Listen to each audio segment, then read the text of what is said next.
იმიტირებული ევაკუაცია სასტუმრო რედისონში. სასტუმროს თანამშრომლებმა მაშველების დახმარების გარეშე სტუმრების ევაკუირება 5 წუთში მოახდინეს. პრაქტიკულ სწავლებამდე თანამშრომლებმა თეორიული კურსი გაიარეს და ყველა ის დეტალი გაიგეს, რაც კრიტიკული შემთხვევის დროს სასტუმროს პერსონალმა უნდა იცოდეს.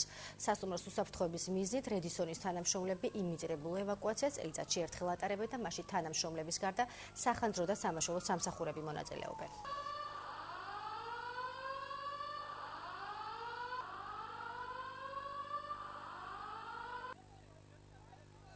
ძალიან კარგი იქნება თუ ჩატარდება მსგავსი ღონისძიებები ხშირად და მოსახლეობაც გაეცნობა იმას, რომ როგორ უნდა იმოქმედონ ევაკუაციის დროს, ავარიული სიტუაციის დროს და ასე შემდეგ. კარგი იქნება საერთოდ სამაშველო სახანძრო სამსახურისთვისაც და ყველასთვის.